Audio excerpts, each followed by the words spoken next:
Hello, good evening. Good evening, sir. Right.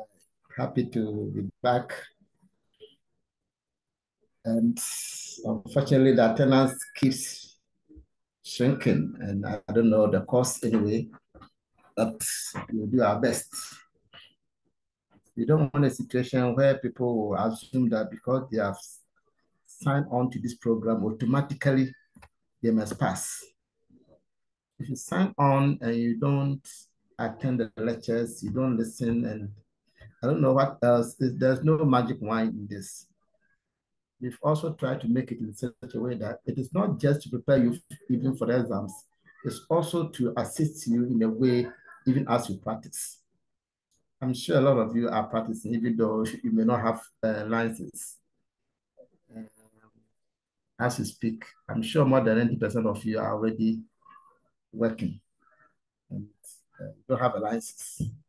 That's not my point, but what I'm saying is that even as you work, the kind of sessions we are taking you through is also an element of acquiring more knowledge and skill that will help you in what you do. So it is a dual issue where we try to help you to get knowledge to pass exams and also help you also even in your practice. So if you choose not to attend the lectures, it's problematic. And also it doesn't motivate the facilitators because you are not just interested in just coming on to see. Now we are 11, we take away some 3 people, myself, the facilitator, the director, and the assistant, already 3. It means that students are not up to even 8, which is not too good.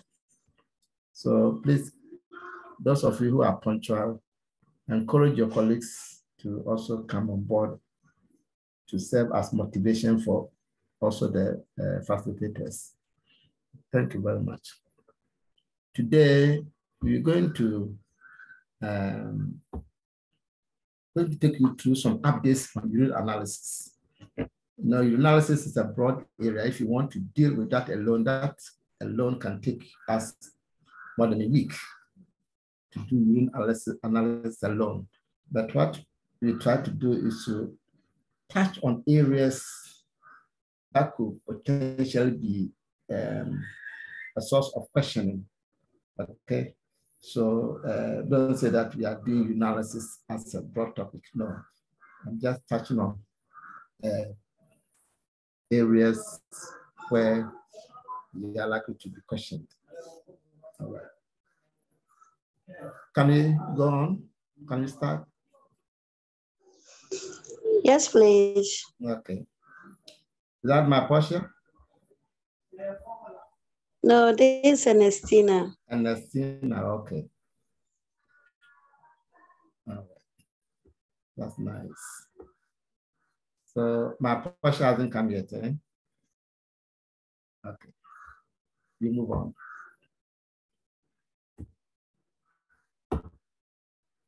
So urine analysis, we're just going to, like I said over and over again, going to touch on questionable areas. So we are going to look at the urine sample for analysis, okay? Now,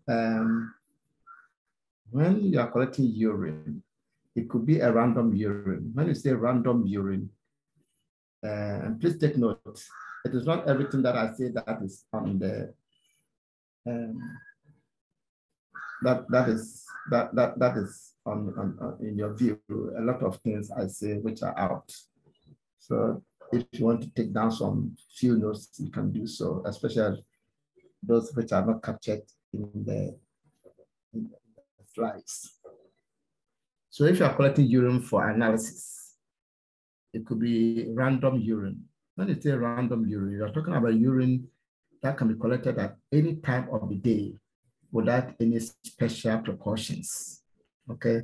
So you can collect urine now. I've heard people who say that, oh, if you want urine in the analysis, the sample ought to be collected in the morning. Please, it is not true.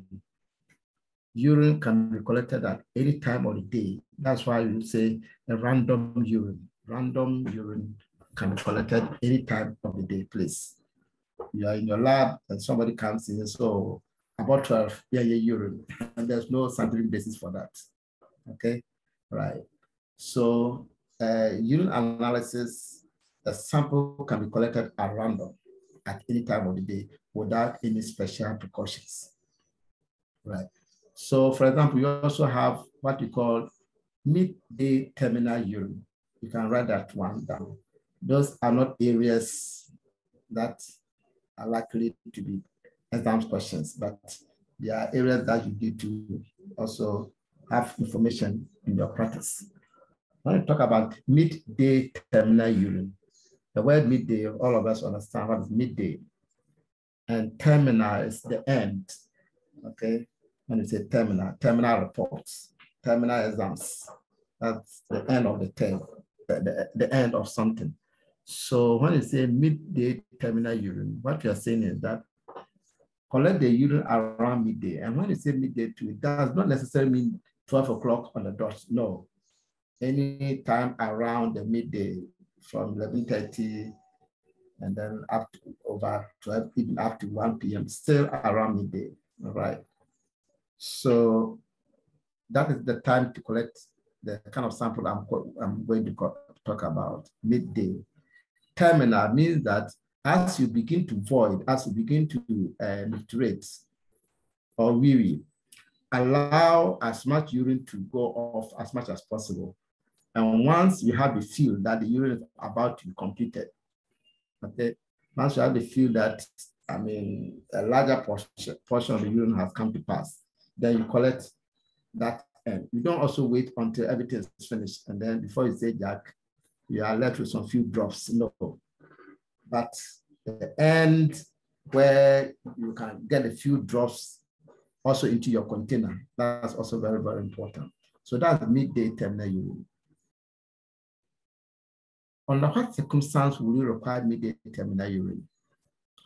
You require midday terminal urine in case of suspected schistosomiasis.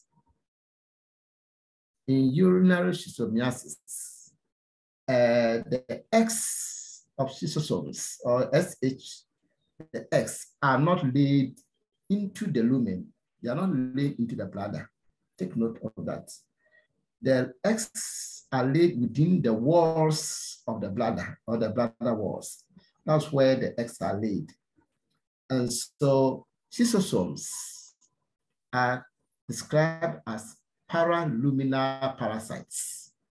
Paraluminal parasites. I'm sure you know about lumen. Lumen, like when you have the bladder, the inside. Okay, if you have the intestines, the inside, that's the lumen.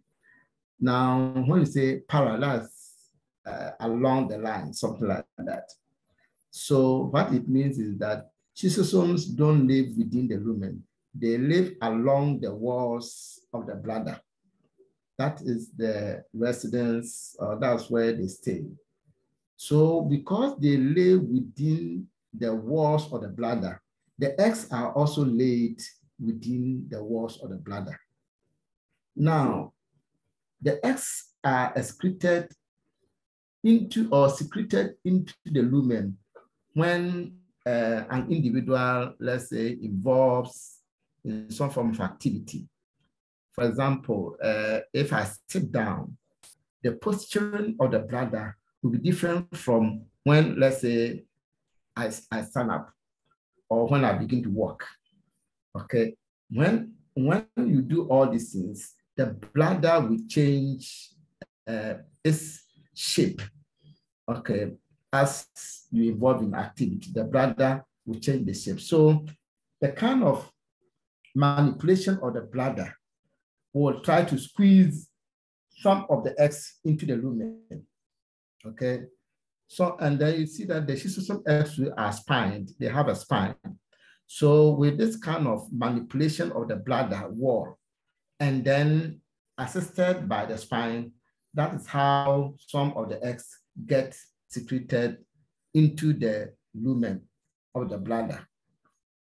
So the idea is that if somebody wakes up in the morning and collects urine, all right, it is very unlikely that a lot of the eggs will have been expelled into the bladder. So, but by midday, then that individual or that person will have been involved in some activity which will have expelled or which will have facilitated the excretion of the X into the bladder. That's the concept. So midday means that you are expecting that by that time, the individual's per the activity that is involved in will have caused some of the X to get into the bladder. Then what is terminal? Terminal is if you have a cup of water and you put in some few gravels or some grains of sand, and you begin to tip off the water in the cup. I'm sure you agree with me that the gravels or the grains that you put in the water will be the last thing to come out. They will never be the first thing to come out.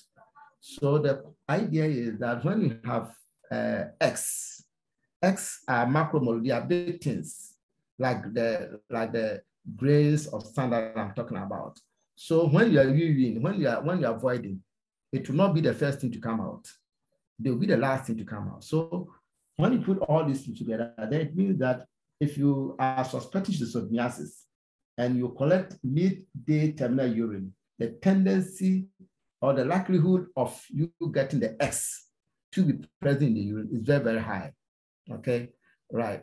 Somebody will tell me that, oh, the other time, somebody just collected urine in the morning, collected early morning urine without any exercise, without anything, and then he didn't do the kind of terminal urine or whatever, yet there was SH. That's also possible, you know. When somebody is severely, let me also go back and get the scenario. In the scenario where I talked about a cup of water with some grains in it, if the grains are scanty or few, that's where they will come out as the last thing as you pour the water. But if the grains are too many in that cup of water, then it doesn't have to be the last thing to come out because there are too many, almost full in the cup. Immediately you begin to tip off the water, some of the grains will come out. So get this concept. So it means that if somebody is severely infected with schistosomes, then it means that at any particular point in time, a lot of the X will have been released into the bladder. Such that if the person, anytime the person is voiding or mutilating, some of the X will come out. But you see that in diagnostics, it is important that we make be able to detect the disease at the stage where they are not too high. For example, if malaria parasites, if it's 1+, and there's also one which is 4+, I'm sure it will be easy for anybody to pick the 4+, but it will be more difficult to pick the 1+ because we have to scrutinize more. So if you have SH1+ and SH4+, it's not too difficult to detect the 4+ one. But the 1+1, the one with just 1+, it means that you have to scrutinize. That's why I'm saying that if the patient has a severe infection, you don't necessarily need to collect midday terminal urine. All right. Anytime you collect the urine, the ova may be there. But that is not what diagnosis is about. Diagnosis is about detecting it in the early stages. So where you have just 1+, and when it is just 1+, it means that the person doesn't have a severe infection. And for that matter, if you want to collect just random urine, you will never get the ova. That is where it is important to be using the midday terminal urine. I hope that somebody has understood me, right? So if there's a suspected case of schistosomiasis, the right specimen to collect will be midday terminal urine. Good. Right. Then we're talking about midstream urine. Midstream urine is the sample to collect, or is the recommended procedure when you want to do urine cultures. When you want to do urine culture. Here too, the concept is that no, the urine is coming out through the urethra. If you are male, of course, your penis, the urethra is out there. If you're female, of course, you also know that the urine will come out through the urethra. You know that the urethra opening, we call the urethra meatus, M-E-A-T-U-S. The opening of the urethra is to the outside, it's exposed. Because it is exposed, it means that the end will not be sterile. There will be bacteria there. It is this bacteria, the bacteria that gets to the end, they try to ascend and probably reside within the urethral space. So all that I'm saying is that the urethra has resident bacteria which will reside within the urethra. That is their space. So if you want to go and culture urine, you must be conscious of the fact that the urethra is already inhabiting certain organisms, and you are not interested in that group of organisms in the urethra. So you must allow that portion of organisms to be urinated out.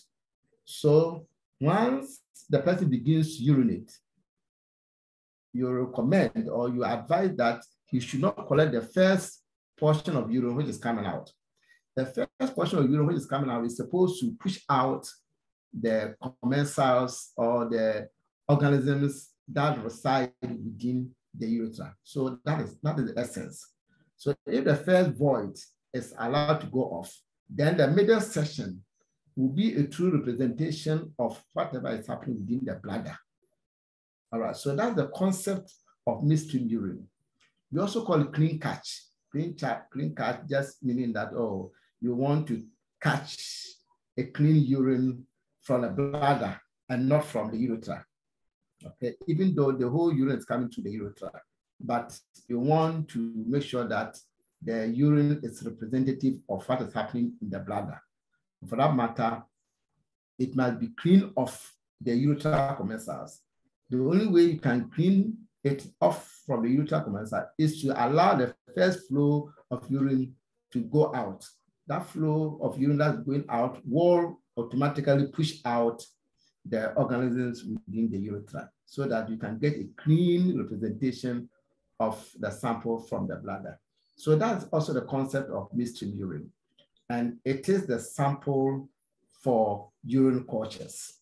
Okay, all right. Now, so I've said that for urine arrays, you need random urine. It doesn't necessarily even have to be, what do you call it? Midstream. All right. However, you can still use midstream urine to do your urine array. Okay. Now, you can have a situation where they'll ask you that, oh, there's a request for urine array plus culture. Okay. And then the patient brings or collects midstream urine, which is very good. If the patient collects the midstream urine and brings it to the lab, if you do the urine array first, you cannot use the remaining urine to do your culture. Okay? And this is very, very important. You must take note. If you have urine array plus culture at the same time, and the patient brings midstream urine, you first have to do the urine culture first. And then when you are done, you can use the remainder for your urine analysis or urine array.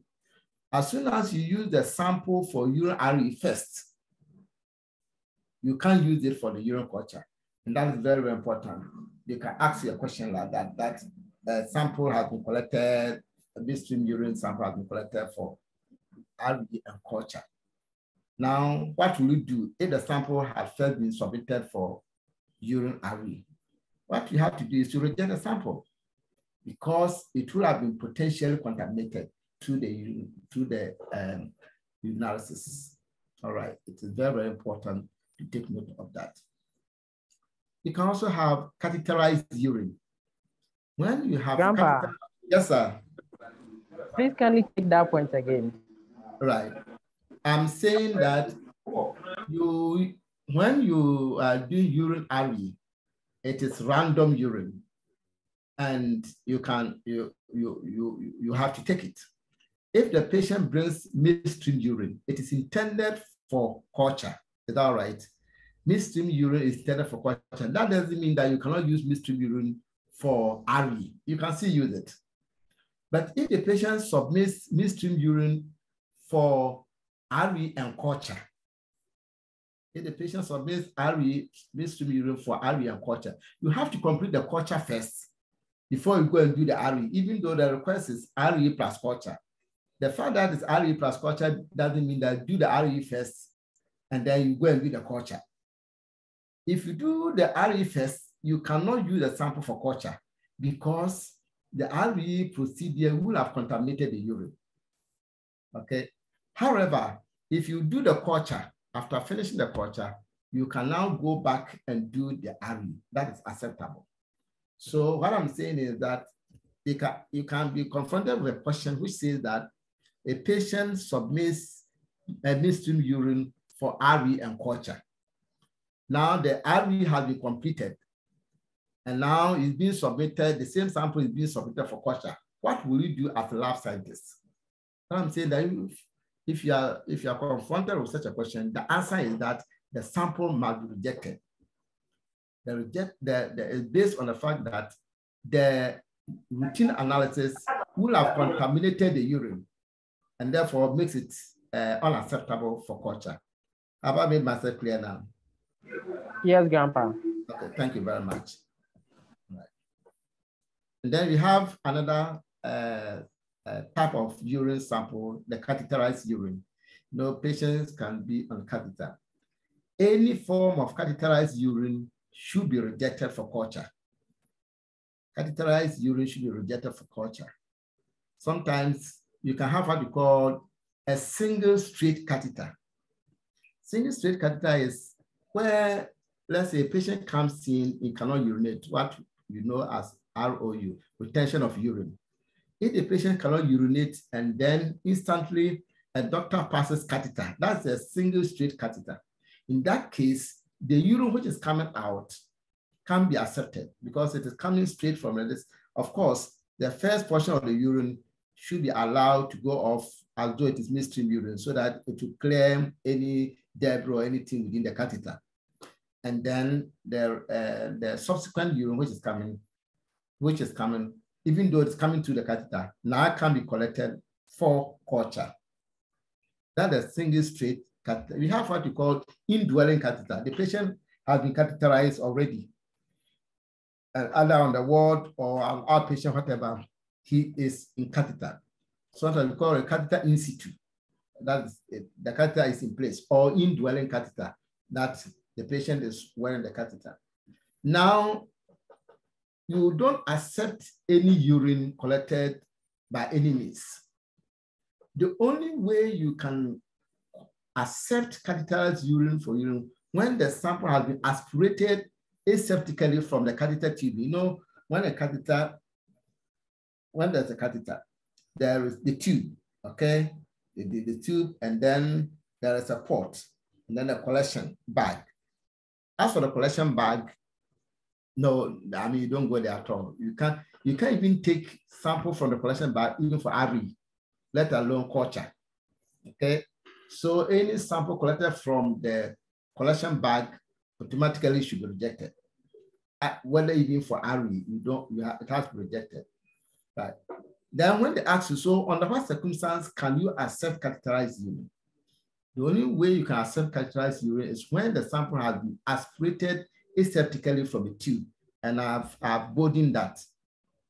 If for an indwelling patient or for a patient with indwelling catheter, the most appropriate method for collecting urine is to aspirate the urine aseptically from the catheter tube. What it means is that you can use alcohol to try to clean the tube of the catheter, and then use a small needle to pierce. You know, the catheter is some kind of a rubber of a sort. So even if you pierce with a small needle, as soon as you remove the needle, that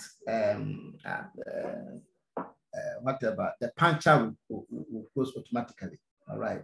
So we use a small needle, not a big needle, a small needle, pierce, and then try to aspirate gradually until you get, and those things are corrected by the doctors anyway, especially because they may be on the wards. All right. So when you are confronted with such a question, I'm saying that any sample from catheter will be rejected unless you have evidence that the sample, or unless you are told that the sample has been aspirated aesthetically from the catheter tube, not from the bag, not from the clip, not from any part. All right.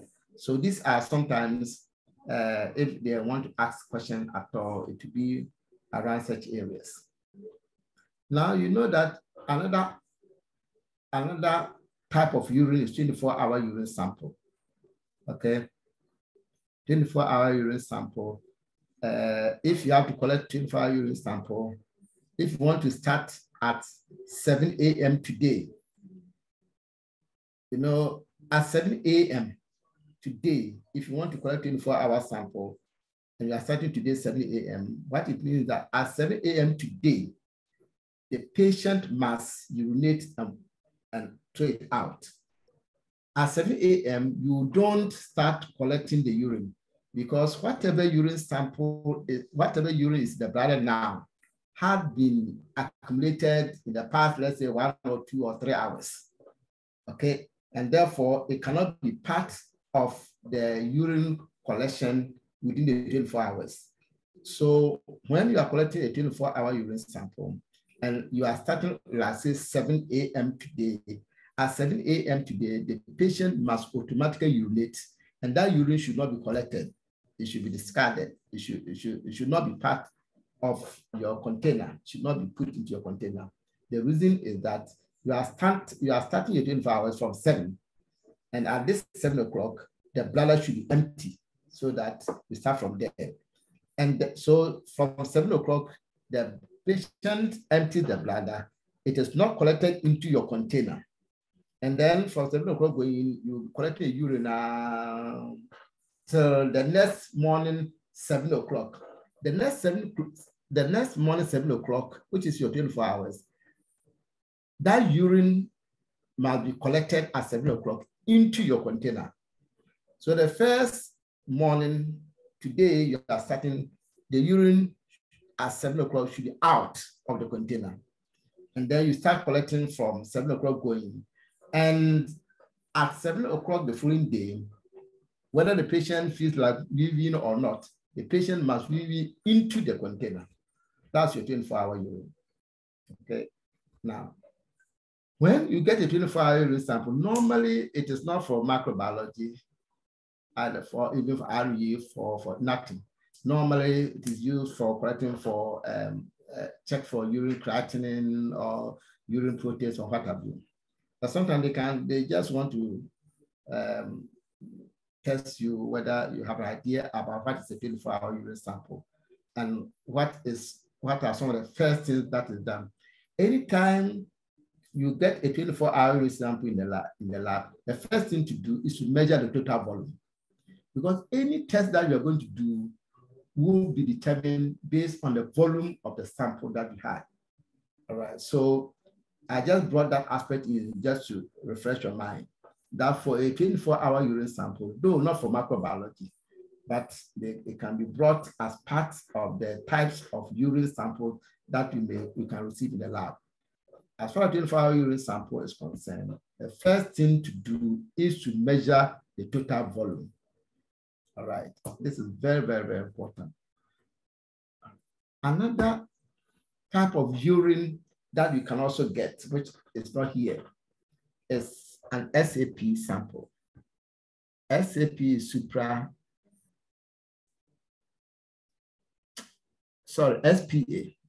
not SAP, SPA, suprapubic aspirate. Suprapubic aspirate. Supra means above. Pubic, I'm sure all of us know the pubic area, okay? And then aspirate means just piercing a needle and then aspirating. So if you pierce a needle on the upper part of the pubic area, you see that you are entering the bladder. So when you have a suprapubic aspirate, it is nothing but urine. Okay, just like saying that you have a lumbar puncture. If you have a lumbar puncture, it is nothing but a CSF or a lumbar aspirate. You are in the lab, they say, oh, this is a lumbar aspirate. I've seen a situation before where students or even staff are used to the CSF, and then a certain doctor brought a lumbar aspirate. You know, in the lab, you get a lot of some aspirates, a path aspirate, pleural aspirate, and what have you. And the way to process those aspirates are different. When the sample came in as lumbar aspirate, the person just didn't connect that lumbar aspirate is CSF. So he processed it as an aspirate. And you see, that's very, very unfortunate. But I'm just telling you that sometimes you just have to be a little bit careful, and then also sometimes somebody just wants to test your skill or your knowledge. So lumbar aspirate is the same thing as CSF, because if you aspirate something from the lumbar of the spine, it's going to be a CSF. Similarly, if you have suprapubic aspirate, supra means above, pubic, you know the pubic area, okay? And then aspirate. So what it means is that if you're aspirating something from the upper pubic area, it means that you are entering the bladder. And if you enter the bladder, whatever you are aspirating, liquid, is urine. Okay, right. So you see that as we move along, if you have suprapubic aspirate, it is coming directly from the bladder and not through the urethra. Okay, and therefore, in doing your blood cultures, you take into consideration certain things. When we read there, I'll give you that kind of narration. But I just want to say that if you have suprapubic aspirate, it is a type of urine which has been collected directly from the bladder. All right. Good. Now here we're saying that a lot of changes can occur after collecting urine. When the urine has been collected, either MSU, midstream urine, or random urine, or terminal, whatever. When urine has been collected, it ought to be processed within 1 hour, at most 2 hours. It has to be processed. If you think that it cannot be processed, or if the person produced the urine, think that the sample cannot be delivered to lab within 1 hour or 2 hours, what must be done? What will be your advice? Anybody to help us? If somebody produces urine, you know that it must be brought to a lab within 1 hour or 2 hours, maximum 2 hours. Or you, the scientist, you know that somebody has produced the urine, has delivered to you, but you cannot work on it immediately. You think that, oh, you have to go somewhere and come back after, let's say, 3 or 4 hours and work on it. What must you do? Anybody with an answer, I'll be grateful. Or if somebody tells you that, oh, I produced the urine in the morning, it's 6 a.m. in the morning, but it's bringing it to you in the lab around 12 noon. Under all circumstances, this urine has been collected. I mean, you are getting the urine almost 6 hours later. Under what condition will you accept this urine? Anybody to help us? Yes, Abraham. It can be refrigerated. Fantastic. If the person tells you that, and thank you, Abraham. Thank you very much. If the person tells you that, oh, I produced the urine, but I refrigerated it. Now it is when I'm coming, now when I decide to come, now that I'm bringing the urine, you have no scientific basis to reject the sample, okay? If the sample has been delivered to you with the note that, yes, the sample is coming to you, let's say 3 or 4 hours after collection, but it was refrigerated. Ladies and gentlemen, you have no scientific basis to say that you will not accept the sample. But if the sample has been collected in 2 or 3 hours, the person is now bringing it, and the person, there's no evidence that the sample was refrigerated, please reject the sample. Because as you're going to see now, when sample has been allowed to sample, let's say more than 2 hours, a lot of changes do occur. And those are some of the changes that you're going to look at. And sometimes that's how they will ask you a question, that urine has been delivered to you, let's say, after 4 hours. Which of the following parameters is likely to be affected? All right, so these are some of the things that we are going to say. But I've said that if somebody brings a urine sample to you more than 2 hours after collection, and there's no indication that a sample was refrigerated or put in the fridge. And what's the refrigeration temperature? I'm sure this one, all of us know, between 2 to 8 degrees. Okay, the sample ought to, not frozen, no, not frozen, it should be refrigerated within 2 to 8 degrees. That one, you have to accept it. And you too, you got the sample, you are attending a meeting, you want to go and come, the sample ought to be refrigerated. Whether for RE or for culture, it can still be refrigerated. Thank you very much. Now let us take ourselves through some of the changes that can occur after sample has been collected. One of the first things that are affected is the alkalinization of the urine. Okay, right, urine alkalinization. What happens is that if the urine is allowed to stand, in the first place, as we said earlier, urine is not sterile because of the, what do you call it? The fact that the urethra is not free. The urethra is not a sterile area, okay? The urethra has normal urethral commensals, and for that matter, resident bacteria. That's their space, okay? Now, so once you're urine, even with a midstream urine, it is not foolproof that all the bacteria there were urinated out. Before, I mean, there could still be some few bacteria which could be part of the midstream urine. All right, and then let alone random urine where you are not obliged to collect midstream urine. Random urine, the person just urine, and then of course you have a lot of the urethral bacteria as part of it. So you see that the urine is not sterile.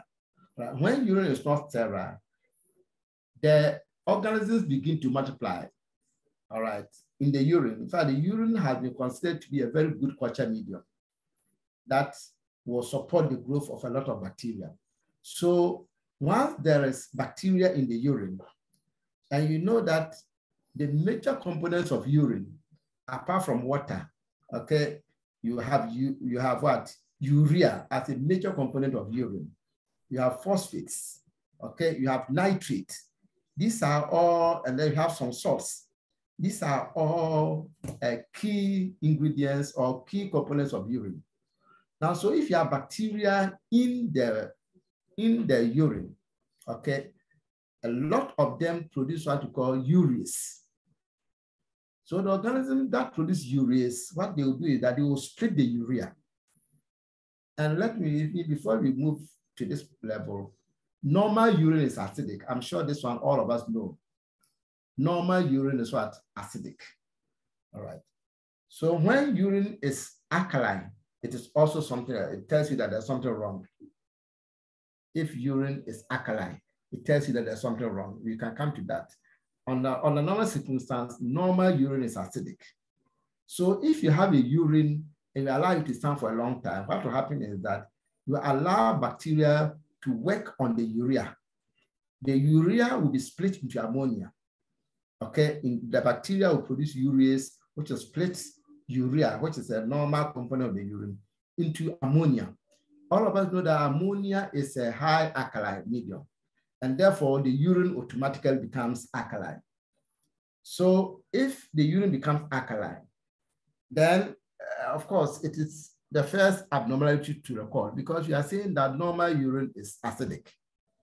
Now you have allowed the urine to stand for about 3-4 hours. It has become alkaline. Meanwhile, you are also going to report that, oh, the urine, the pH of the urine is, let's say, 8.6 or 9. As soon as you report the urine pH is 9, you are telling the clinician that the urine is abnormal, because you expect a normal urine to be acidic. I hope that point is very clear. Another way by which urine alkaline can also do is that, you see, when urine is sitting, okay, I mean, some gases in it will escape. And one of those gases will be CO2. CO2 will escape from the urine. And you know that CO2 is a means, it's acidic in nature, because CO2, once it combines with water, guess you what? CO2 plus water, what kind of acid are you talking about?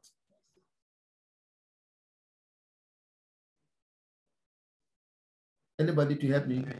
Bicarbonate. Yes, this is bicarbonate.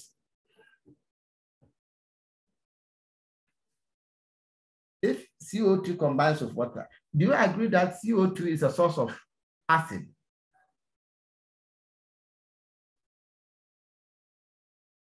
CO2 is a source of, you see, if you hyperventilate or you run, if you run and then you hyperventilate, say, I mean, you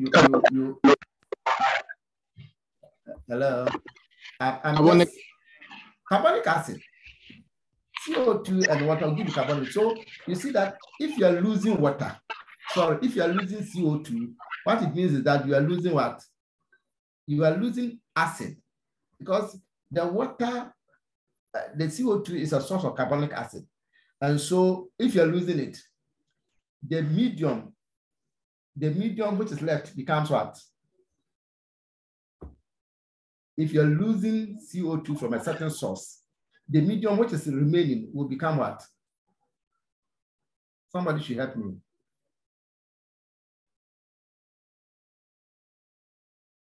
If you have a certain medium which is losing CO2, what happens to the pH of the medium?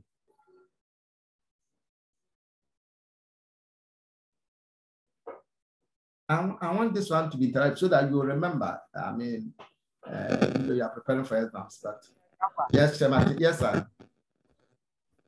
So if you are actually using the CO2, which means you are directly producing more of the hydrogen ions.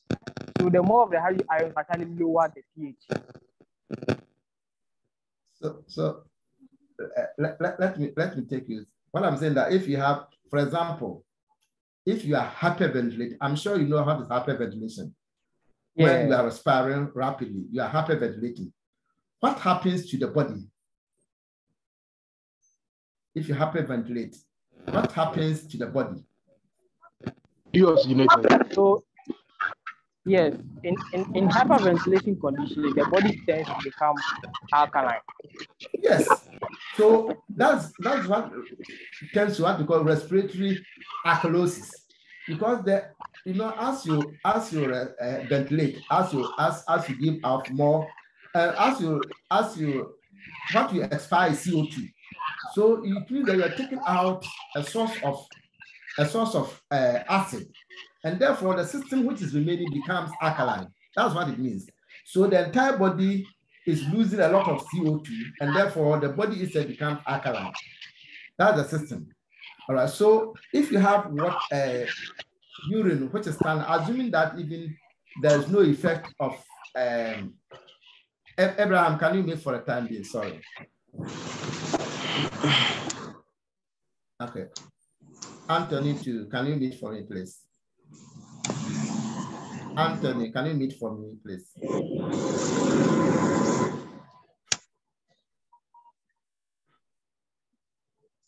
All right. So I'm sure Anthony is not hearing me, but I'm getting a lot of feedback from Anthony. Sorry. Right. So since you know that if you hyperventilate, you are giving out a lot of carbon dioxide. And I'm saying that the carbon dioxide is a source of acid, and therefore what is remaining becomes alkaline. So once that information, you get that information, I'm just saying that if you also have urine, assuming that even you are not talking about the effect of the bacteria, then the urine is losing CO2, because as for CO2, you can't contain it. It's a gas. So once the urine is losing CO2, what happens to the rest of the urine which is standing? Please.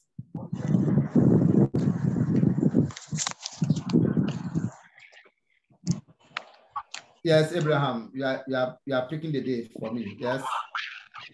Alkaline. It becomes alkaline. It becomes alkaline because now there is CO2 leaving the urine, and therefore the rest of urine which is standing becomes alkaline.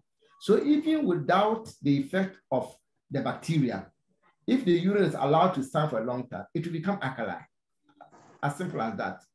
So therefore, the pH of the urine has become. So what I'm saying is that if urine stands for a long time, one of the things which change first is the pH.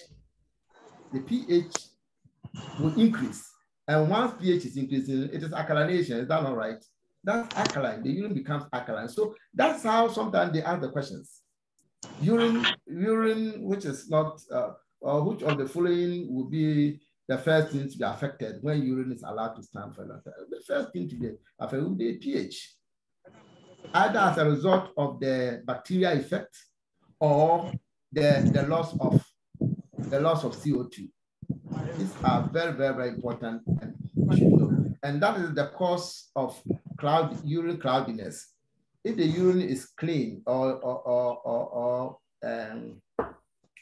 the urine is clear and it's allowed to stand for a long time, you know that from all that we are discussing, it means that the urine will now become alkaline. As soon as urine becomes alkaline, phosphates are normal components of urine. Okay, phosphates. Phosphates will precipitate in the alkaline medium. And so there's precipitation. As soon as there's precipitation, there's cloudiness. So that accounts for the reason why when urine stands for a long time, even if the urine was clear from the beginning, it becomes cloudy, okay? Because the pH has changed.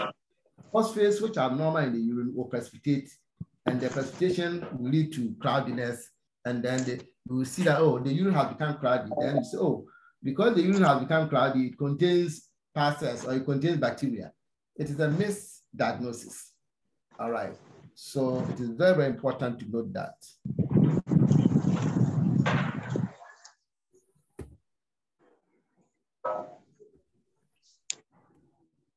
Right. So let's look at other things when urine is allowed to stand for a long time. Of course, at room temperature. Remember, I've said that when the urine is kept in the fridge, the things we are talking about do not occur. So if the urine is standing at room temperature, what will happen to glucose? All of us know about glycolysis, breakdown of glucose. So if the urine is from a diabetic patient, all right, and you allow it to stand for a very, very long time, by the time you check your urine glucose, it will be negative, even though FBS is very high, and then urine sugar is normal or is negative. Okay, then it's a mismatch, because from the FBS, it is probably way above the renal threshold. I'm sure you know about renal threshold. the level above which urine was spilled, so glucose was spilled into the urine. Yet there is no glucose. Because the urine has been allowed to stand for a long time, glucose automatically breaks down, which you call glycolysis. And then again, just as we talked about the pH, in the pH effect, there's a bacteria breaking down the urea, coupled with loss of CO2. Here with the glucose too, if there's bacteria in the urine, and of course, most times there's bacteria in the urine, bacteria must survive. They must get energy, and the energy, if glucose is there, they will fall on the glucose. So bacteria will break down the glucose and then utilize it for their metabolic activity. And then couple of glycolysis. So glucose, urine glucose can be negative. Or even if it will positive, probably initially could have been 3 pluses. But by the time you check it, it's even 1 plus. Still, it is a misdiagnosis. You give wrong interpretation. All right. Then you're talking about ketones. We'll talk more about ketones later on, but for ketones, when urine stands for a long time, ketones will also be negative. And you know, if glucose is positive and then ketones is positive, what diagnosis are you talking about? Glucose is positive in urine and ketones are also positive. What diagnosis will you be talking about, please? Anybody can help me? Yeah, that is a decay. Fantastic. Fantastic. Today is, and for urines, everybody is good at urines, and I'm very happy about it. That's decay. So if your glucose, if the urine stands for a long time, your glucose will be negative, your ketones will also be negative. And a case of decay will be missed. You can't, I mean, it will be missed because you don't have your laboratory report is not supporting a decay. Okay. And then the question is, how we talk about how the glucose will become negative. How will the ketones become negative? Right. Once you go along, you talk about the ketones. Ketones, there are 3 metabolites that form the ketones. Can anybody help us? The 3 that make up the ketones. Anthony is still giving us a lot of feedback. I'm sure he's not even listening.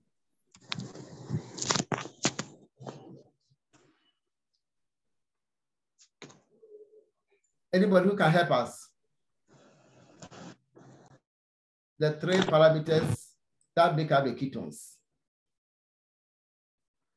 Right, so we have acetone, we have acetate. Acetate is acetoacetate or acetoacetic acid. And then we have hydroxybutyric acid. We'll talk about that one in full later on. You see, so with the ketones, we have the acetone, acetoacetate, and then the beta hydroxybutyric acid. The test for ketones dwells only on the acetoacetate or acetoacetic acid.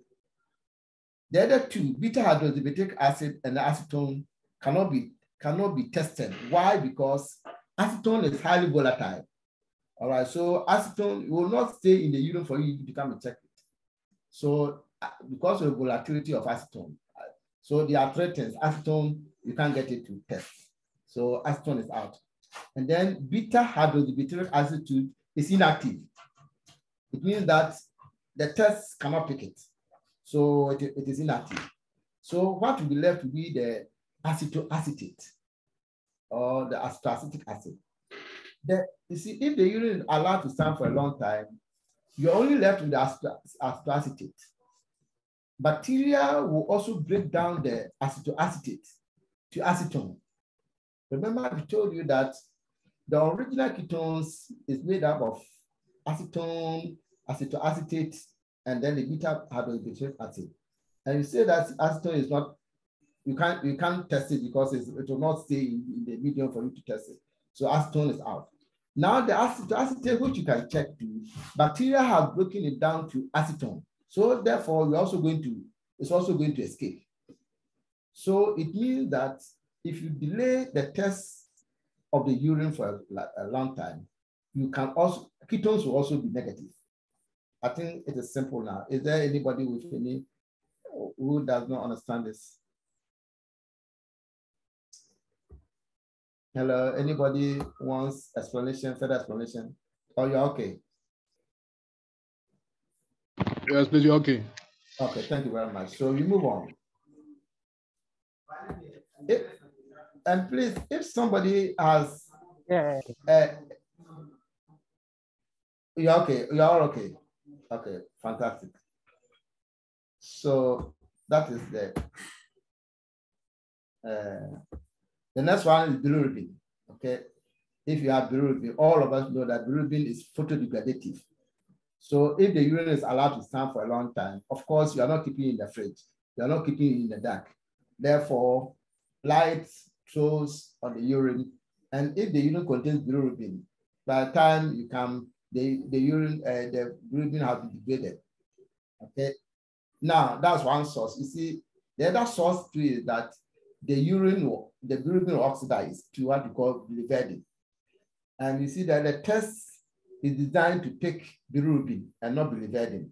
So if the bilirubin has been allowed to be oxidized to biliverdin, you will get it as negative. So you see that when urine stands for a long time, these changes are bound to happen. And therefore, it means that a lot of results are going to be negative. All right. Meanwhile, the funny thing is that the urine will now become cloudy, as we explained earlier, as a result of the alkalinization. Then somebody will say, a urine which is cloudy is now negative for everything. Then you see that it creates a lot of problems in the interpretation.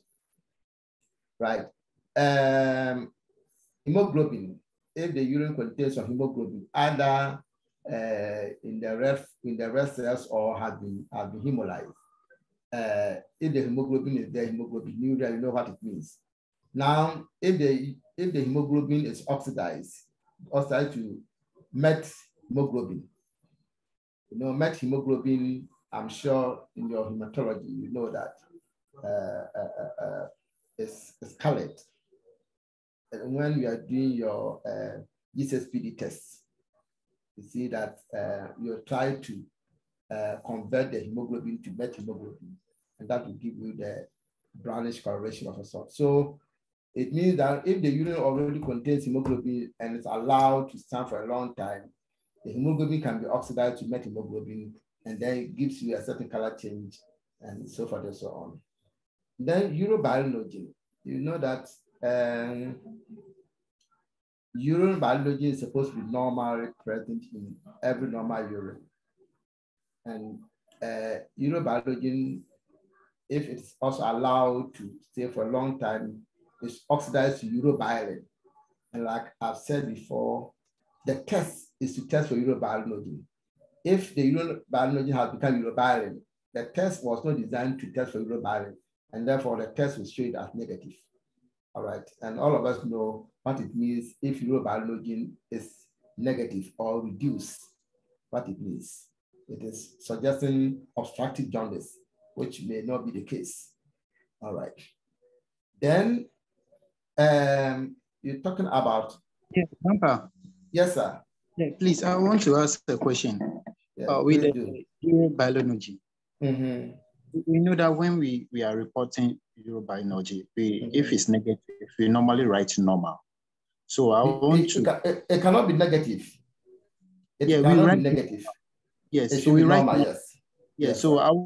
I want to ask if there's any scientific reason of why we write normal, not negative. Oh, okay. So if you have stew and you get E. coli in it, will you report it? If let's say you are doing stew culture, you get E. coli in it, will you report it?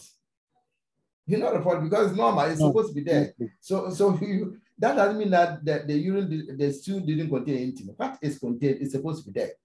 So what you mean that urobilinogen is a normal thing in the urine because, you know, at any particular point in time, red cells are being broken down at any particular point in time, every second of the time. RBCs are being broken down. Okay, so once RBCs are broken down, you know that the hemoglobin, which is in the RBCs, will have to be extracted, and then it undergoes some metabolism. You know this already. Then finally, it gives you bilirubin. The first stage, this is more of chemistry, so I'm just touching the surface. So to give you a first stage bilirubin, which we call indirect bilirubin. Okay, indirect bilirubin, because it is bound to I think what is the carrier? Listen, I've forgotten about that. So good. So it gets into the liver, and then the liver will conjugate it. Okay, so to become direct bilirubin, which we call a conjugated bilirubin. This conjugated bilirubin will now have to pass through the hepatic duct, okay, come to the bile and get into the duodenum area, into the GIT. In the GIT, this bilirubin will be degraded to form stechobiology. You know that's why stool has a certain yellowish color. Stool has the color. The color of stool is due to bilirubin. The bilirubin which gets, so it means that because at any particular point in time, bilirubin is being formed, and on a normal circumstance, that bilirubin which is formed after its conjugation is supposed to pass through, and some of them get into the GIT. Okay, so it's a normal thing. In the GITs, the bilirubin which is there will be worked on by the gastric, what we call it, bacteria there, and convert to stechobiology. Stechobiology is a color, okay? And then it also oxidized. Stechobiology is on, but it will be converted also oxidized to stechobilin. And that is what we give the color to the stool. So for example, if somebody produces a colorless stool which has no color, it means that the person, there's a certain blockage which is preventing bilirubin, conjugated bilirubin, from coming into the GIT. So if somebody is consistently passing, let's say, a colorless stool, I hope you are getting my point. It is a clear indication that there is hepatic obstruction. All right, so that's just one way. And then some of the bilirubin, which is converted to stechobiology, some is also converted to urobilinogen. The urobilinogen is reabsorbed into the hepatic system. So once the urobilinogen is converted, reabsorbed, now it becomes part of the circulatory system, and then it is excreted as a byproduct in urine. So what it means is that at any particular point in time, urobilinogen, for as long as the system, there's no blockage, as long as there's no blockage, urobilinogen will always be there. And once urobilinogen is there, it will be part of the urine. And so you can't report it as positive because it has now become a normal system of metabolism. I don't know whether you are getting my point. So the thing which is supposed to be there, why are you saying that it's positive? It's not positive. However, if the color, you do the test and you compare the color on your district, if the color for urobilinogen is fading, if let's say they should give you a certain pink color for the urobilinogen to say that it's normal, and now the color you are getting is lower than this, it means that urobilinogen is decreased. If the urobilinogen is decreased, then what is happening? What is happening is that, as I suggested earlier, there is obstruction because the urobilinogen, the bilirubin should go through the hepatic duct and get into the let's say the stomach, not the stomach, into the GI, the duodenum area, into the enterics. It is there that it is going to be converted to stechobiology and urobiology. So if urobiology is not present in the urine, what it means is that there has been a blockage. I don't know whether you're getting the point. Hello? Yes, please. This is more biochemistry. So if I'm not explaining very well, please pardon me, but this is more of biochemistry. And we are doing hematology, microbiology. What I'm saying is that urobiology is, by the normal convention, it is part and parcel, it becomes part and parcel of urine because it is an end product of hemoglobin breakdown or RBC breakdown, which is happening every day. So once it's happening every day, its end product becomes like bilirubin. The bilirubin will have to go through the GIT, and then in the GIT, it has to be broken down into urobiology and stoichiobiology. The part which becomes stoichiobiology is what will color the stool, to give you the color of the stool. And then the part which will be reabsorbed will become part of the urine. So it means that at any particular point in time, if you defecate, your stool is colored. That color is coming from stoichiobiology. Okay. And the same thing, the urine to the urobiology becomes part of it. I hope that point is clear. Right. So you cannot report that urobiology is possible. The only thing that when the urobiology color is increased, say it's increased. Don't say it is positive. Okay. If urobiology, the color is higher, your report is at increase. If it's increased, it means that your breakdown of RBCs is more than normal, because it is the amount of RBCs which is broken down, which eventually end up being bilirubin. And it is the bilirubin which from the initial stage of unconjugated bilirubin becomes conjugated bilirubin. This conjugated bilirubin will go into the GIT. If it is happening rapidly, then it means that more bilirubin will now enter. Then more urobiology will also be produced. And then the urine test will show increased urobiology. So increased urobiology definitely means that there is hemolysis or IVH, intravascular hemolysis. And then decreased urobiology means that there's an obstruction. Obstruction which is preventing the conjugated breathing from entering into the GIT for it to be converted to urobiology.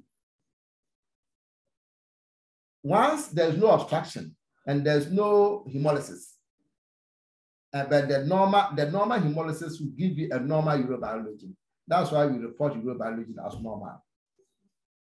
I hope I've done my best. Yes, now, please. Thank you very much. And what you are saying is that if the urine is now, assuming that the urine has a normal urobiology, but you allow it to stay on the bench for a very, very long time, then what will happen is that the urobiology will oxidize to another product we call urobilin. Urobilin is not going to be picked up by your strip because your strip was not designed to pick urobilin. The strip is to pick up urobiology, and therefore it will read as though there is no urobiology at all. And therefore you are going to report as, you are not going to report as negative, you are going to report as decrease, urobiology decrease. And as soon as urobiology is decreased in your urine report, it will mean that there's an obstruction. And then that will bring in a whole lot of things. The doctor will think that, oh, there's obstruction. Go and do ultrasound and let me see if there's an obstruction. You are putting extra cost to the patient for no reason. Just because you reported that urobiology is decreased. It gives an indication that there is an obstruction. Then if there's obstruction, the doctor must look out for that obstruction. Then the patient will suffer. All right, thank you very much. Then nitrite. Remember when I was mentioning the normal things in urine, I also mentioned nitrate, not nitrite. Nitrate. Nitrate is a normal component of urine. Now, a lot of bacteria have what we call nitrate reductase, which is an enzyme. So if the urine has just been produced and it contains nitrite, if you do your test, the strip, and nitrite is showing positive, what it means is that there's bacteria in the bladder. Because if there's no bacteria in the bladder, then the urine which is coming out should only contain nitrate and not nitrite. the test the test strip is testing for nitrite, not nitrate. So if there is nitrite in there, then it means that there's bacteria in the bladder. Okay, when there's bacteria in the bacteria in the bladder will split nitrate to nitrite. So as soon as your nitrite is positive, it tells you that there's an infection in this. That's an indication of cystitis, infection in the bladder. Now, so if there's the nitrite is positive, okay, if the nitrite is positive, it gives indication to the clinician that there is an infection. Then therefore, okay, you just did RE. Then because your nitrite is positive, so oh, go and do urine culture for me. Because your nitrite is positive, there's a true indication that your this thing is positive. Your what do you call it? Your urine has an infection. If you allow this same urine to stand for a long time, the nitrite is going to be converted to nitrogen. And you and I know that nitrogen is a gas, so the nitrogen will escape. Once the nitrogen escapes, your nitrite test will show positive or negative. Yes. Somebody to help me. Your nitrite test will show positive or negative? Negative. Negative. It will show negative. So it will show negative. And you see that you have caused some kind of misdiagnosis there. So what I'm saying is that if urine is allowed to stand for a long time, all these things will happen, and it is going to affect the quality of your report. And of course, it's the patient who will suffer. All right. Then some of the changes that will happen, this area, I want the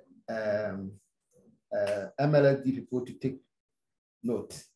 And sometimes, okay, sometimes the MLS people too. These are areas which are questionable. They can ask questions. If you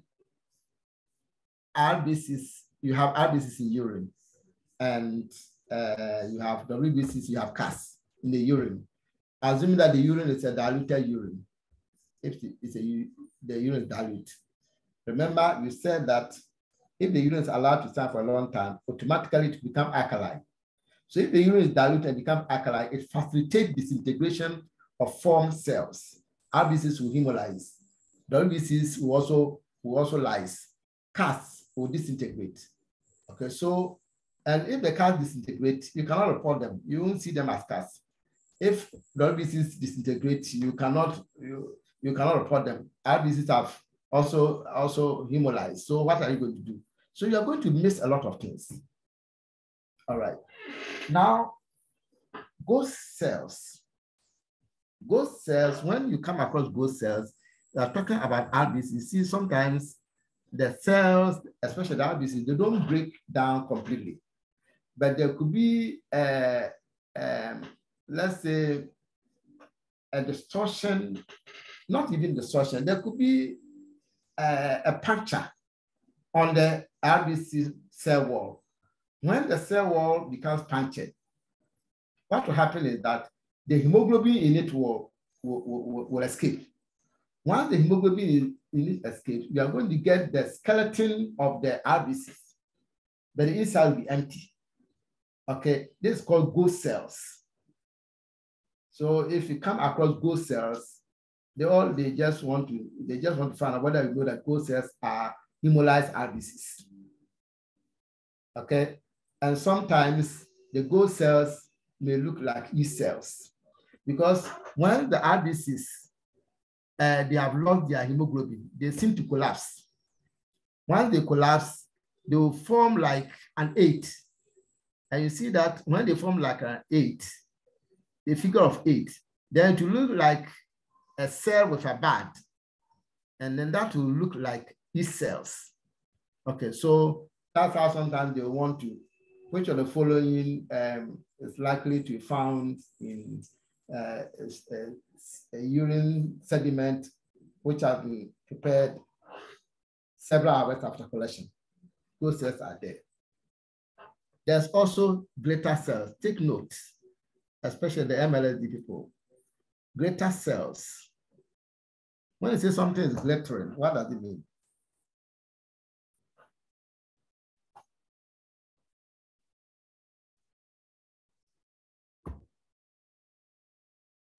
Anybody? It's shining. Signing of a cloth. Good. Signing. Or it's showing signs of something shaking or something. Okay, right. So this is how it happens. We know that the polymorphonuclear leukocytes. You know the polymorphonuclear leukocytes. These are the neutrophils. Okay. And then when you have bacterial infection, they are the kind of white cells that you expect to find in urine. Okay, right.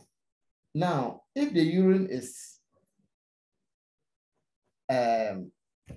diluted, if the urine is dilute, hypertonic, and it has also become alkaline, for example, as we said in the earlier discussion, where you have the hemolysis, what will happen is that when you have the sample being hypertonic, what will happen is that water will move into cells. I hope you know this.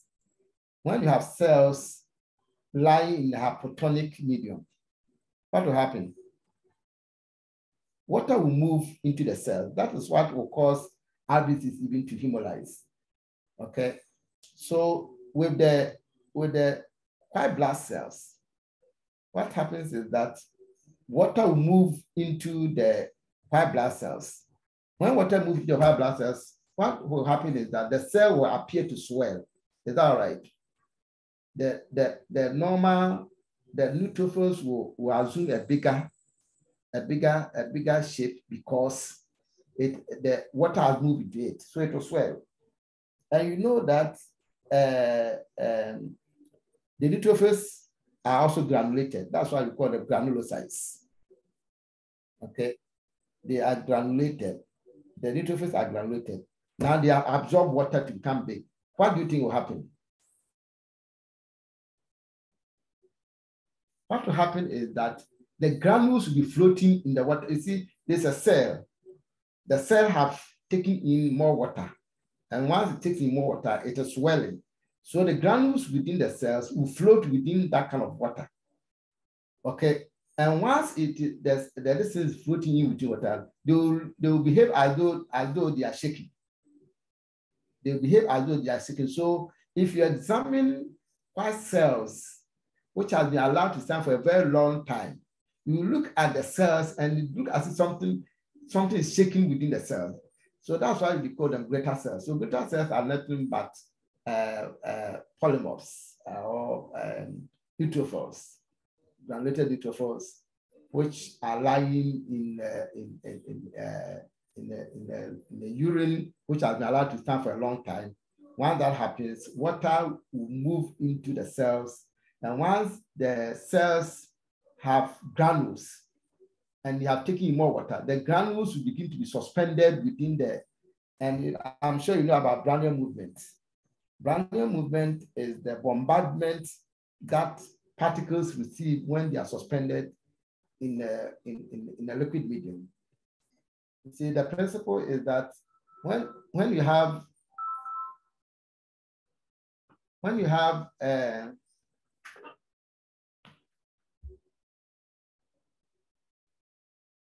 excuse me, give me a minute to answer something, sorry.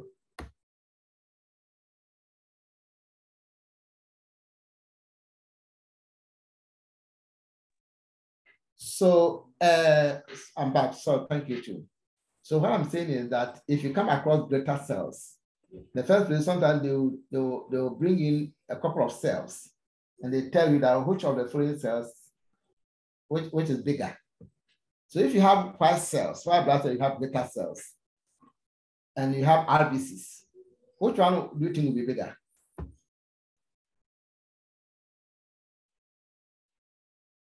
RBCs, white blood cells, and glitter cells. Which one is bigger? The glitter cells. The glitter cells, even though glitter cells are technically white blood cells, but these are cells which are taking in extra fluid. And by taking extra fluid, they will swell, and therefore the size becomes bigger, as simple as that. So that is how sometimes the way they ask the question, they just want to find out whether you appreciate the principle of some of these things. All right. And then of course, if you have bacteria in the urine. We are talking about what happens if urine is allowed to stand for a long time. So all those things are what will happen. Bacteria will proliferate. Okay, so we are going to report of large volumes or large numbers of bacteria, and that will give a different interpretation. Meanwhile, the bacteria in the original urine was just virtually nothing to write home about. And because you have allowed it to stand for a very long time, it has proliferated and they have their increase in numbers. And that's how you report it. Right. Let's look at some few things about urinalysis, the physical appearance. The color of urine is as a result of urochrome. And this one, normally the diploma level, take note. And this is very, very simple. The color of a normal urine is due to urochrome, okay? Right. When urine is pale or colorless, what does it mean? If urine is pale, or sometimes the urine can be as almost like water, colorless. If you have a colorless urine, what is it? What does it mean? First and foremost, it means that the person may have taken in large volumes of water. If you take in large volume of water, of course, large urine volume should come out. And therefore, the urochrome, the amount of urochrome produced normally is constant.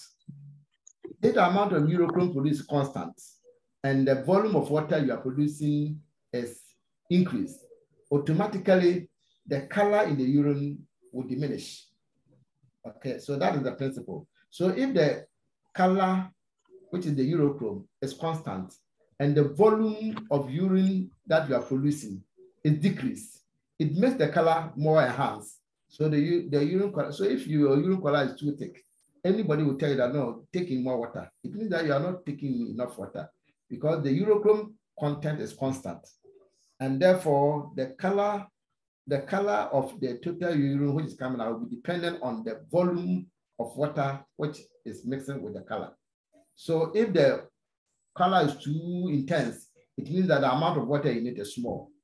If the color in it is almost colorless, it means that the amount of water in it is just too large. And so if you are taking in a large volume of water, then you are likely to get a colorless urine. You also know about diabetes mellitus and diabetes insipidus. Who can tell us the difference between the two? Diabetes insipidus and diabetes mellitus.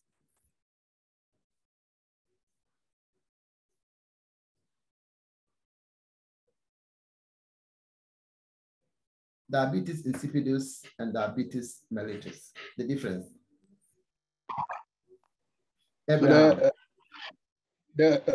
What comes to mind is that with the insipidus, please,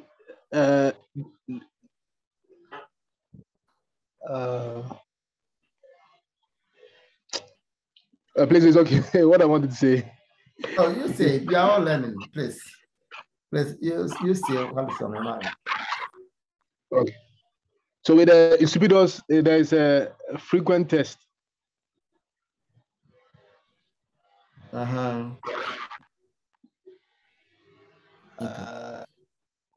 Anybody to help my brother for me?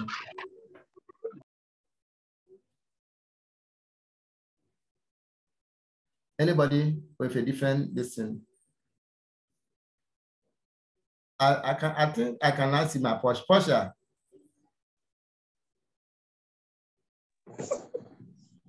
Sir. Why were you so late? Sir, I only know of the, is it insipidus? No, I asked you, why were you, when you started for a long time, you were not online? Sir, in fact, I slept off. Okay. All right, so insipidus and then mellitus. So I only know the insipidus. That one, it causes them, like that make them to urinate fast, frequent urinating. But the mellitus, that one, in fact, I've forgotten. All right. So the mellitus is even more popular. That's the diabetes. The normal diabetes, DM, all of us know. That's the diabetes mellitus. It's due to excess glucose. Okay, excess glucose. You know that when you have more glucose in the bloodstream, goes beyond a certain limit. What is that limit? Beyond which urine glucose will come into the urine. You can tell me the limit of glucose level beyond which glucose will appear in the urine. This 110 milligram per deciliter. 110. I'm saying what is that term? What do you call that? The level below which or above which that's the renal threshold. Okay, renal threshold, and it's supposed to be 10 millimoles per liter, per deciliter. Is that it? Those of that's more of biochemistry, right? So that is that. So if you have excess glucose in the renal tubules, okay, because the person has high levels in the bloodstream, a lot of them have been filtered into the renal tubules. Once you have a lot of glucose in the renal tubules, what will happen? What will happen is that osmosis. When you have let's say salt or sugar in, let's say, in a certain medium, you know that they will attract water. If you have sugar or salt, they will attract water. That's osmosis. Water will move from a lower concentration area to a higher concentration area. So if you have glucose in your renal, because the person has high glucose level, and there's some of the glucose in the renal tubules, then instead of water being reabsorbed from the renal tubules, rather the tubules will attract more water into itself. Okay, so that's how it is. The water, instead of being allowed to be reabsorbed, will rather be pulled into the renal tubules and become part of the urine formation. That's why you get frequent urination in diabetes mellitus. So that large volume of urine which is coming out is as a result of osmotic effect, because the renal tubules have large amount of glucose in it. And the glucose in the tubules is serving as a source of osmotic attraction, attracting water into the tubules, and therefore giving off a large amount of water. So there's a large amount of water in diabetes mellitus. And in that large volume of water, there's also sugar in it. Okay, so if there's sugar in it, then what will happen is that this large volume of urine which is coming out, also containing sugar in it, will give it high specific gravity. You know about specific gravity? I'm sure you know about specific gravity. If a liquid has salt in it, its specific gravity will increase. Okay, so the same way if it has sugar in it, its specific gravity will increase. So if the urine that you are giving out has sugar in it, of course it will have a higher specific gravity. So that is, then when it comes to diabetes insipidus, insipidus is a result of deficiency of ADH, antidiuretic hormones, and these things are more biochemistry. So you don't push me so much. So you know that when during urine formation, okay, there is ultrafiltration and the glomerulus. The plasma is filtered. Okay, now it has to be reabsorbed because everything has been filtered, so it has to be reabsorbed as much as possible. And then as we get into the loop of Henle area to the collecting duct area, there should be a system that will cause a lot of water to be reabsorbed. And that is under the effect of ADH. I'm sure you know about ADH. You can tell me what is ADH. This is more of biochemistry. What is ADH? Antidiuretic hormone. Yes, antidiuretic hormone. So the antidiuretic hormones will now cause a lot of the water to be reabsorbed. So in cases where there is a deficiency of antidiuretic hormone, what will happen is that the water which should have been reabsorbed is allowed to go off. So in both diabetes insipidus and diabetes mellitus, there's large volume of water going off. But what is happening is that in the diabetes insipidus, yes, there's a large volume of water, but there's no sugar in it. And therefore, specific gravity will be what? Will be alkaline. Eh? It will be low. It's high specific gravity. Specific gravity will be what? It will be high. No. No, specific gravity. It will be low. It will be low. So that's the big difference between diabetes mellitus and diabetes insipidus. All these things, you must know them, please. Diabetes mellitus, you produce a large volume of urine. You'll be frequent urination. The same way, diabetes insipidus too, you'll be frequently given off large volume of urine. So the only difference is that in diabetes mellitus, yes, you are producing large volume of urine, but because of the sugar content in this volume of urine, that specific gravity will be what? Will be high. And with the insipidus too, because there's no sugar in it, the large volume of urine which is coming out is not as a result of sugar. It's as a result of the deficiency or inadequacy of the ADH. So because there's no ADH, the volume of urine the volume of water which should have been reabsorbed is allowed to go off. So there's also large volume of urine. But in this particular one, there's no sugar. And therefore, the specific gravity in this one will be low. And this is an area they ask questions. Please, the difference between diabetes insipidus and diabetes mellitus, as far as urine is concerned, is that all of them will produce large volume of urine.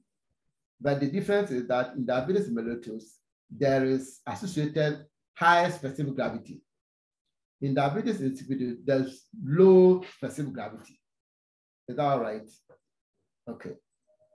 Another cause for large volume of urine is also alcohol. You know, when people taking alcohol, they urinate a lot. Okay. So we are just want you to know that when you have frequent urination, some of the causes, either you're taking large volume of water intake yourself, or alcohol consumption, or as a result of diabetes mellitus, as a result of diabetes insipidus. And in all of this, the laboratory results will vary. Okay. Now, if the urine looks red, and even though it is red, but it looks clear, then it is an indication of hemoglobin in the urine, and that's hemoglobinuria. In the hemoglobinuria, if you do the urine dipstick, the blood column will show positive. But if you do microscopy, urine microscopy, you will not see RBCs. Okay, you don't see RBCs. So take note on that.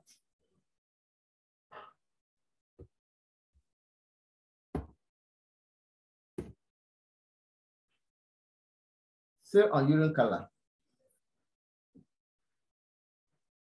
So remember we said that if urine is containing hemoglobin and it's allowed to stand for a long time, it will undergo oxidation. The hemoglobin will go on oxidation to become methemoglobin. And so the red color as a result of hemoglobin, because it has become methemoglobin, the color will darken, will tend to become almost brownish. Red getting to brown, you see that are darkened. This one too, you have to know. Now, if the urine is red and it's cloudy, that's typical hematuria. There's a difference between hematuria and then hemoglobinuria. Hematuria is the presence of the RBCs. Hemoglobinuria is the presence of the hemoglobin. Good. Now, take note of this one too. myoglobin, I'm sure you know about the muscle hemoglobin. Okay, the muscle hemoglobin is for myoglobin. It also has the same architecture as the normal hemoglobin, and therefore, if you do the dipstick, if somebody has myoglobinuria, if you do the dipstick, it will show positive. Meanwhile, RBCs will not give you anything. Okay, just as we said about the hemoglobinuria. So take note of some of these things. And then porphyrin. You can have porphyrin in urine. The good thing is that if the urine stands for a long time and then it darkens, okay, then that is more porphyrin than the hemoglobinuria. So those kind of things, and you have to know some of these things just in case.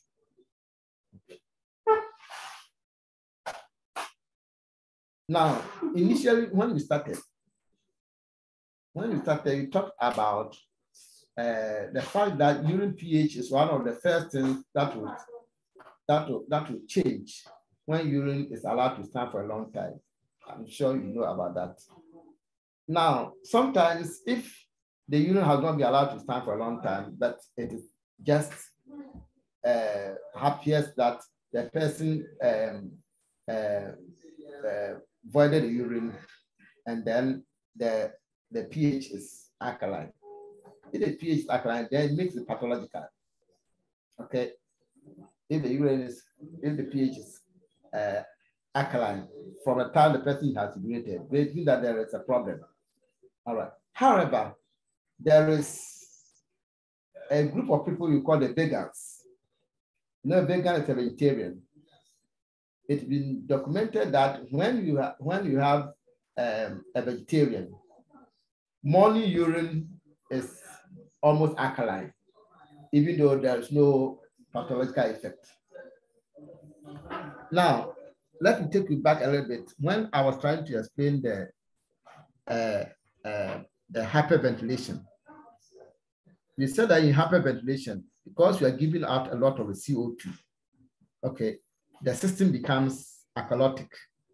And so we call that one respiratory alkalosis. If you sleep, what happens? You go into hypoventilation. So take note of the two. When you are working and then running or something, there's hyperventilation. In the hyperventilation, you are allowing your rate of respiration is high, and therefore you are giving out a lot of carbon dioxide rapidly, and the system, the body becomes alkaline. Good. Now, the reverse is that if you sleep, the rate of respiration slows down drastically, and that's called hypoventilation. In hypoventilation, what is happening is that the carbon dioxide which have been allowed to go off is now kept. Because if you have to give off the carbon dioxide, let's say 3 times in a second, now you are going to give it 1 in almost every minute because you have slept. All the systems have gone down. So in hypoventilation, you are accumulating a lot of the CO2. Once you are accumulating a lot of CO2, what is happening to the body is that the body is now becoming acidic, acidotic. That's respiratory acidosis. And you know that one of the key functions of the kidney is to do what? Is to regulate the pH of the body. So once you have slept and you are hypoventilating, and because of that, the body is going to acidotic state. What it means is that the kidney must now absorb the excess hydrogen ions. So the excess hydrogen ions now become part of the urine which will be formed in the night. And therefore, it will make the urine acidic at all costs. So under normal circumstance, you expect that morning urine should be acidic because you slept and you hypoventilated and the body became acidotic and the kidney will have to take off the excess hydrogen ions. As simple as that. So if morning urine is not acidic, but rather alkaline, then it means that there's a problem. The problem is that the explanation is that the urine which is acidic will be accumulated in the bladder. But if the bladder has an infection or some bacteria there, then like we said earlier, then the bacteria will now work on the urea in the urine. Once the urea is split into ammonia, then the pH of the urine, which otherwise should have been acidic, will now become alkaline. So as soon as morning urine becomes alkaline, you should know that there's a problem and it's likely to be an infection. Okay, that's how it is. That is how it is. There's also a situation where you can have what we call postprandial urine. Postprandial urine can be also alkaline. Remember, we said that vegans or vegetarians, because they're taking vegetables and stuff like that, their urine is supposed to be almost alkaline all the time. That is not pathological. We are saying that when you have postprandial urine, there's a condition called alkaline tide. I'm sure you have idea about it. In alkaline tide, see, when you take in something, all right, all of us know that the acid content in the stomach will have to go high. The acid content in the stomach is built from the system, the body itself. So the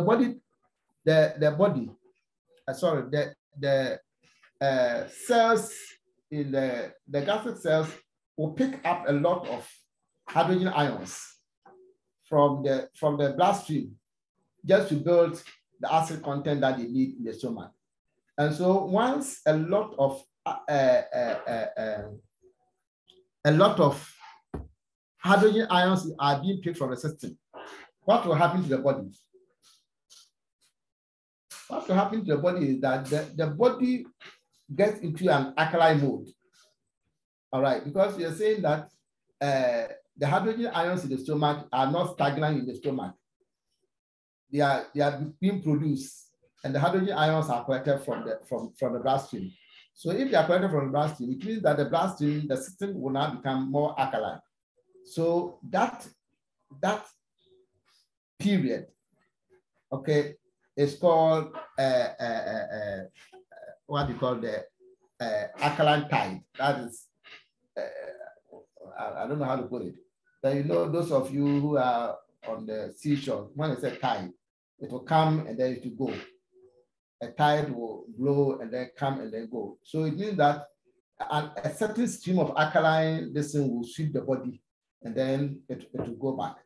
So within that period of, we call it alkaline tide, the body must also work fast to ensure that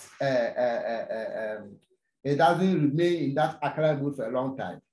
Okay, and you know that in this situation, kidney has a role to play. So if the urine is now, if the body is now in the alkaline mood, then instead of hydrogen ions being picked up by the kidney, they will rather take the hydroxide ions, and therefore the urine will become alkaline, some of a sort, so that it can stabilize the body pH. So those are some of the dynamics. We will not go too much into it, but just to give you some brief for the sake of preparing for the exams. Of course, when somebody also has a renal failure, you know, like we said, the body, the kidney will have to regulate the pH of the body. So if the kidney is beginning to fail, all right, then it will not be able to perform its function. And therefore, the urine pH can also be affected, something like that.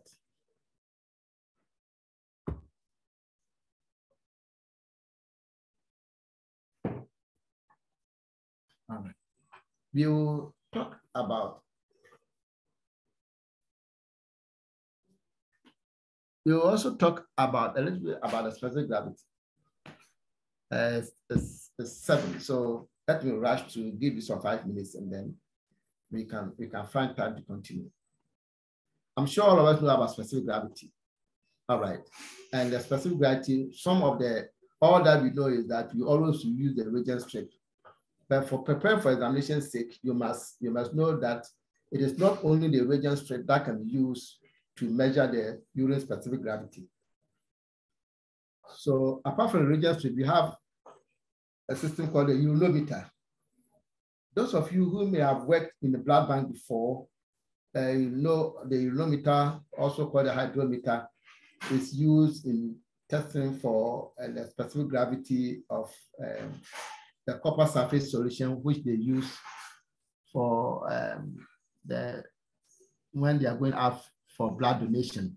No, they are not able to check the pH. Sorry, they are not able to do the hemoglobin test. So there is a way, a copper sulfate solution where they prepare, and then when they dip in a drop of blood, if it goes down, that means that your age is beyond 13 grams per deciliter, and therefore you can do something like that. So that urinometer was actually designed to check for urine specific gravity.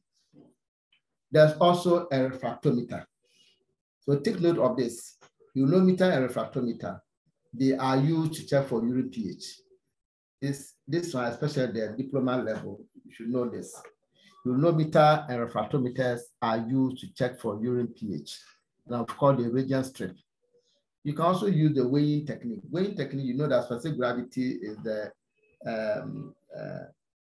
weight of water over the weight of the substance that you want to use. In this is, I'm sure you know them already. So the weighing technique too is a means of checking for specific gravity.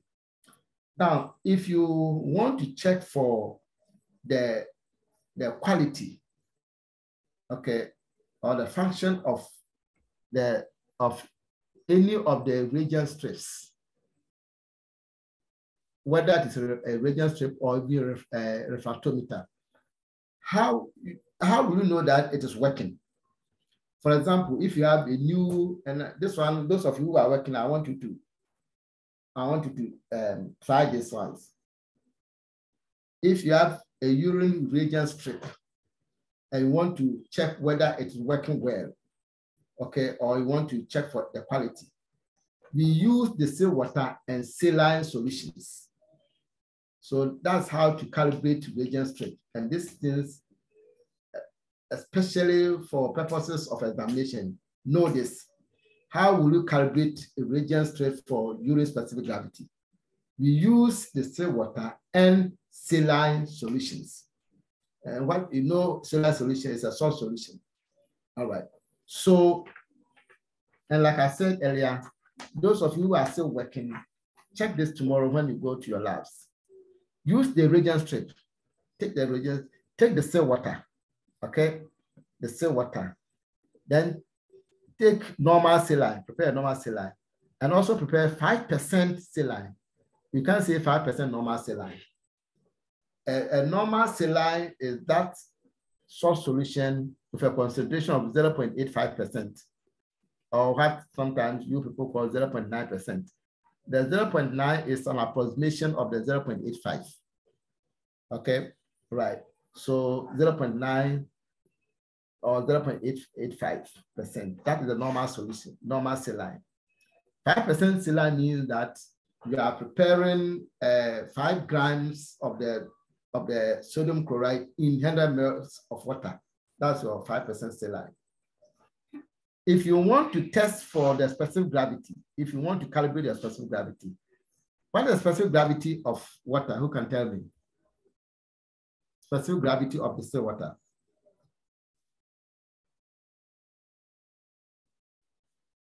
Yes, this one, they say SSS level.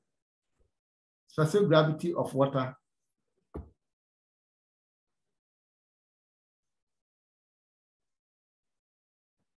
Who is PG? Who is PG?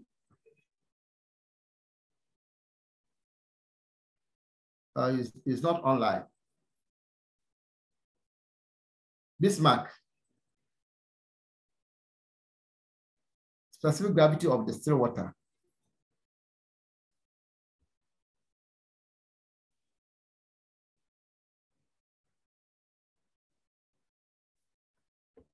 Sebastian.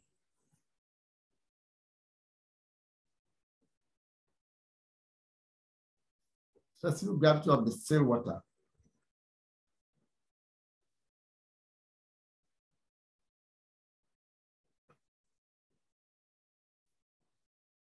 Daniel. Okay, for want of time. Specific gravity of the still water is 1.000. This one, I'm sure everybody should know this. Specific gravity of the still water is 1.000. Okay. Specific gravity of normal saline. Please take note of this one and work on them tomorrow as you go to your labs. Specific gravity of the still water is 1.000. Specific gravity of normal saline should be 1.005. Specific gravity of normal saline is 1.005. And you know that specific gravity is written for 3 decimal places. Okay, so you can't say 1.0 to 1.000. That's 3 decimal places. Specific gravity of normal saline is 1.005. Specific gravity of 5% saline. That's so you prepare 5% saline. I'm sure all of you can prepare 5% saline. 5% saline. 5 grams in 100 mils. If you want to prepare just 50 mils, it means it will be 2.5 grams in the 50 mils. It will still give you the 5% saline, not 5% normal saline. Normal saline is 0.85%. And then 5% saline is 5 grams in the 100 mils. All right, 5%. So 5% saline will give 1.030. I repeat, normal the still water should have a specific gravity of 1.000. Specific gravity of normal saline should give you a value of 1.005. Specific gravity for 5% saline should be 1.030. So if you have all of these 3 and you have your urine strip, just put a drop of water, the still water, on the pad where you have the specific gravity. Okay, and then as though you are using urine, you are doing the urine, but you're only testing for the specific gravity. On the portion of specific gravity, add a drop of the still water. Okay, and then check the specific gravity on your on the color code. If it doesn't give you 1.000, it means that the strip is not working. All right, so you do that one, number 1. Then 2, you do the saline the same way. Add drop of saline to the portion. So you are not going to use the same strip. So you use 1 strip for the distilled water, use another strip for the normal saline, and then use another strip for the 5% saline. So the 5% saline, the normal saline should give you this. And then you also repeat another strip, use the 5% saline, take a drop of it, and then put it on the pad where you have the specific gravity. And also check on the distance. It should give 1.030. If you get 1.025, well, probably you can consider it. Okay, right. So that is it. So if you have a new dipstick and you want to check or you want to calibrate it, if you don't have anything at all, you just concentrate on the specific gravity portion and use the still water and then these saline solutions, and you are on top of it. So in asking questions, they can ask you, how will you calibrate specific gravity of a urine reagent? By using the still water and saline solutions. If the answer is salt solutions, you know that saline solution is a salt solution. So that is it. And I'm sure this one, you need it in practice, not even for the exam paper, you need it in practice. Whenever you have a dipstick, urine dipstick, and it doesn't pass this simple test, please reject that strip. Okay.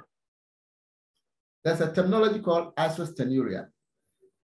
And this is where the specific gravity is the same as the original ultrafiltrate. You know that the urine is formed through the ultrafiltration at the glomerular stage, okay? Now, that plasma, which is filtered, the ultrafiltrate, we say it is protein-free because the glomerulus will not have to allow any protein, the albumins and nothing should be allowed to filter. So that's why you call it protein-free plasma. The specific gravity of that is 1.010. Okay, 1.010. Remember, I've told you that specific gravity is written at 3 decimal places. So you can't say 1.01, so 1.010. All right. Now, if you do a specific gravity of 1.010, it is normal. But if it is constant, anytime you do specific gravity for a particular person, it is always 1.1011. Then it means that the patient is beginning to fail. The renal failure is beginning to, the kidney is beginning to fail. Why? Because you know that the essence of the kidney is to concentrate urine. Remember that. The essence of the kidney is to concentrate urine. The urine must be concentrated. As soon as you are concentrating urine, it means that specific gravity will have to go high. So if the ultrafiltration is starting at 1.010 and it is ending up at 1.010, it means that the kidney has failed to increase it. The kidney has failed to increase it. So it means that the kidney is failing in one of its key functions of trying to concentrate the urine. One of the functions of the kidney is to concentrate urine. And the concentration should come from the point of the ultrafiltration, which is 1.010. So the protein-free plasma has a specific gravity of 1.010. So that's where it is starting from. And it should be able to increase it. Okay? It should be able to increase. So if it doesn't increase every day, yeah, it is 1.010 every day, it's a sign to indicate that the kidney is beginning to fail. So take note. And that is the condition called isostenuria. Iso means the same. Okay, iso, whenever you see iso, it means the same.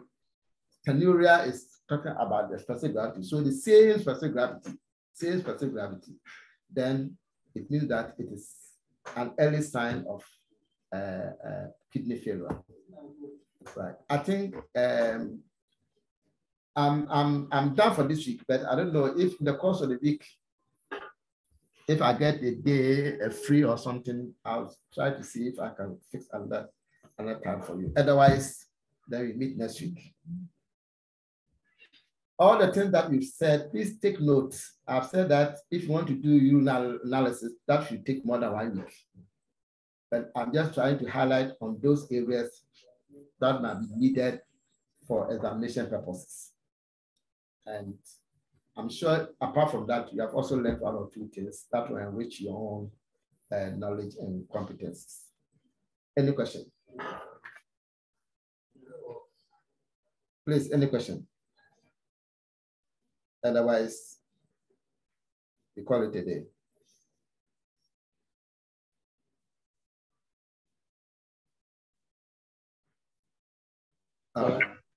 No question. Okay. So see you next week. See you next week. Thank you, sir. Bye-bye. See you next week. Thank you. You're welcome.